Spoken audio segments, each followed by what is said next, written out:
From the middle of the country, Jeff, let's move to the West Coast. You see anybody out west who might be a powerhouse?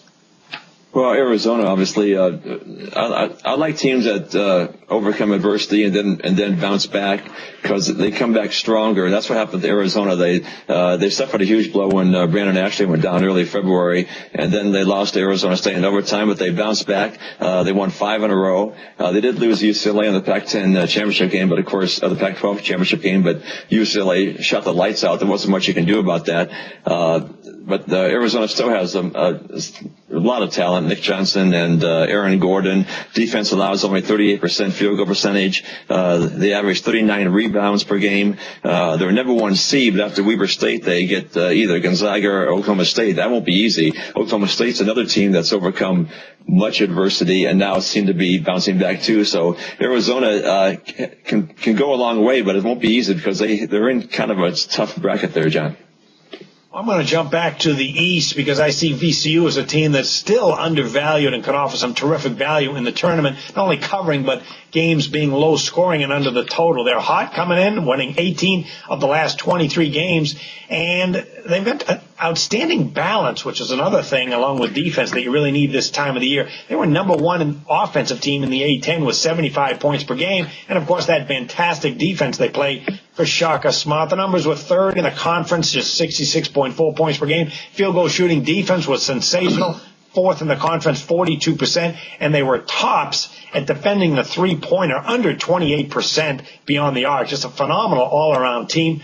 Like the 1-2 punch with junior Trayvon Graham and Javonte Reddick. Reddick is a 6'9", 250-pound senior. Nice piece to have in the low post this time of the year. And they've been undervalued at times.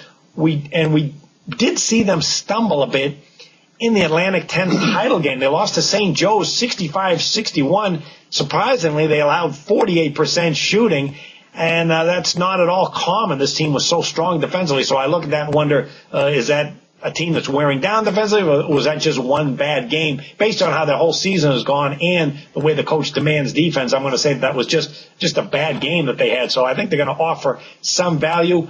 When VCU plays a team with a winning record, which obviously we're going to see over the next few weeks, 9-3-1 against the spread.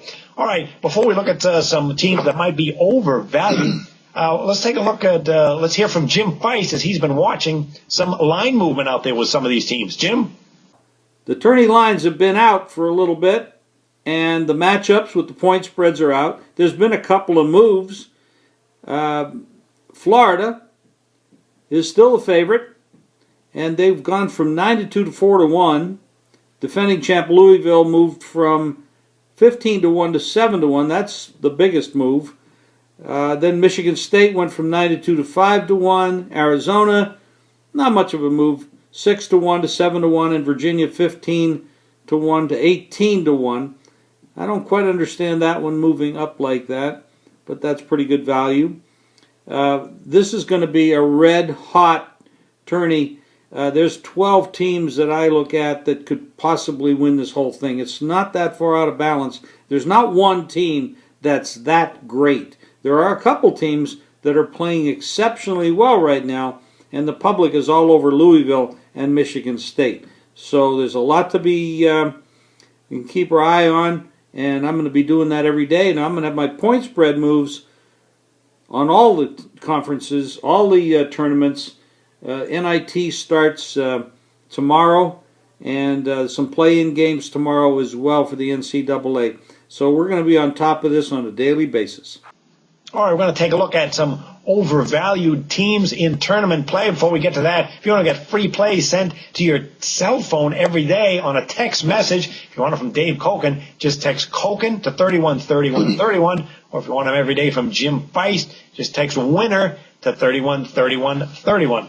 Okay, well, let's go with some teams here that are possibly overvalued. Jeff, we'll have to start with the only undefeated team that we have seen in conference play in quite a long time, Wichita State. I look at them and say, well, this team really hasn't played anybody, so I'm very hesitant to think that they're going to be good in tournament play. How about you? Well, anytime you go 34-0, it's not a fluke. it's especially these days in college basketball, there's a lot of parity. There's not much difference between mid-majors and majors. So, and plus this team went to the Final Four last year, so they've already proven that they can play with the best teams. I know they got a break not having Creighton in the Missouri Valley Conference this year. That would have been interesting to see how they would have fared against playing Creighton twice. But still, this team is capable of going to the Final Four and all the way because they've already proven they can do it. Last year they got by Ohio State by 4, Gonzaga by 6, and so it doesn't. They also know how to win close games. So I would not underrate Wichita State at all, and you might get some value here because many people think they're overrated, but so you might get some value in the line here, John. Okay, one team that I do think is also overrated will be Villanova. I mean, here's a team that's 28-4. There's a lot to like about their regular season, but still, I see too many negatives. First of all, it's a watered-down Big East, and they did it with a blistering offense in the three-point game. But is that enough to carry a team in March tournament when you get rebounding and defense coming to the forefront? As great as Villanova was in the regular season, they did not win a single Big East tournament victory. They fell to what I see as a mediocre Seton Hall team, 64-63. Villanova just 4 of 19 from long range in that game, just 38% for the entire from the field for the game. So when you rely so much on that three and it's not hitting, you got to rely on something else, such as defense or other options. And they certainly didn't have it in the Big East tourney. They don't really have the defense to fall back on. They allowed 46% shooting during the regular season, and they allowed Seton Hall to hit 8 of 19 threes. That's 42% for long range. During the regular season, they had some games with Kansas and Iowa that they squeezed out wins over. The Iowa game was an OT, which is very impressive. But they also got smoked by Syracuse, 78-62, and Creighton destroyed them twice by a combined 49 points. I am not going to be backing Villanova unless it's over the total in this tournament.